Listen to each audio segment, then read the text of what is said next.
दोस्तों नमस्कार। आने वाले समय की बात करें तो सबसे पावरफुल देश वह होगा जिसके पास सबसे ज्यादा एनर्जी सोर्सेस यानी ऊर्जा के स्रोत होंगे। जो देश अपनी आवश्यकताओं को पूरा करने के साथ साथ दूसरे देशों की एनर्जी से जुड़ी जरूरतों को पूरा करेगा, वो देश दुनिया में सबसे ज्यादा ताकतवर देश होगा। जिस तरह से आज के समय की बात करें तो पूरे विश्व की तेल से जुड़ी जरूरतों को खाड़ी के देश पूरा करते आ रहे हैं और इसी कारण इनके प्राइस पर पूरा कंट्रोल इनके हाथ में रहता है। ये जब चाहे जितना चाहे प्राइस को ऊपर नीचे कर सकते हैं और इनके खरीदार देश इनके खिलाफ कुछ नहीं कर सकते। तेल के अथाह भंडारों के चलते ही रूस आज अमेरिका और पश्चिमी देशों द्वारा लगाए गए प्रतिबंधों के बावजूद तेल बेचकर अपनी इकोनॉमी को बचाए हुए है। वहीं नए एनर्जी स्रोत की बात करें तो लिथियम बैटरी के क्षेत्र में चाइना पूरे विश्व में सबसे आगे निकल चुका है। इन्हीं सबको देखते हुए जनवरी 2023 को केंद्रीय कैबिनेट ने ग्रीन हाइड्रोजन मिशन को मंजूरी दी थी और अब मंजूरी के बाद केंद्र सरकार ने ऐलान कर दिया है कि वो दुनिया में सबसे सस्ती ग्रीन हाइड्रोजन को तैयार करेंगे। सरकार ने सबसे सस्ती दर पर ग्रीन हाइड्रोजन बनाने की जमीन तैयार कर दी है।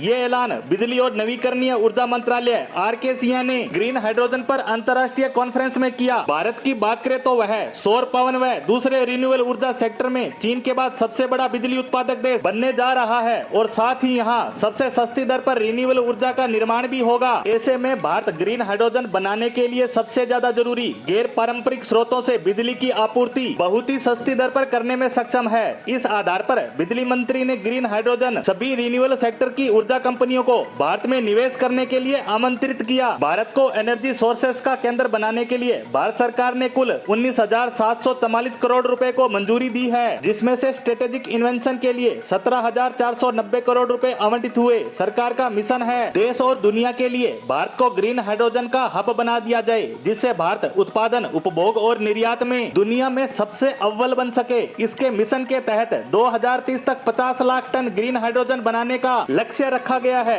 अगर भारत इस मिशन में कामयाब हो जाता है तो हमें कई तरह के फायदे होंगे, जैसे भारत एनर्जी के क्षेत्र में आत्मनिर्भर हो जाएगा, साथ ही देश की अर्थव्यवस्था के कई क्षेत्रों में डिकार्बनाइजेशन में भी मदद मिलेगी। साथ ही जीवाश्म ईंधन यानी फोसिल फ्यूल के आयात में लगभग 1 लाख करोड़ रुपए की कटौती होगी, जो देखा जाए तो बहुत बड़ा आंकड़ा है। वहीं यह टारगेट तो सिर्फ 2030 तक के लिए रखा गया है। अगर भारत इस क्षेत्र में सही से कामयाब रहा तो यह सदी और आने वाली कई सदियां भारत की होगी, क्योंकि सिर्फ भारत सरकार ही इस क्षेत्र में सक्रिय नहीं है, बल्कि देश की कई बड़ी दिग्गज कंपनियां भविष्य की इस दौलत यानी एनर्जी सोर्सेस की जरूरत को समझकर इस पर बड़ा निवेश करने में लगे हैं। ग्रीन हाइड्रोजन के उत्पादन में रिन्यूएबल एनर्जी का इस्तेमाल किया जाता है, जो इसे सस्ती तो बनाता ही है, साथ ही इससे कोई ग्रीन हाउस गैस भी नहीं निकलती जो पर्यावरण को नुकसान पहुँचाती है। भारत के कैबिनेट मंत्री नितिन गडकरी लगातार इस क्षेत्र में प्रयास कर रहे हैं ताकि भारत में जल्द से जल्द हाइड्रोजन से चलने वाले वाहनों का निर्माण कर इस्तेमाल होना शुरू हो, जो हर तरह से लाभदायक होने के साथ ही काफी सस्ता भी पड़ता है। इसी के साथ ग्रीन हाइड्रोजन पर हमारी आज की पोस्ट को यहीं समाप्त करते हैं। धन्यवाद।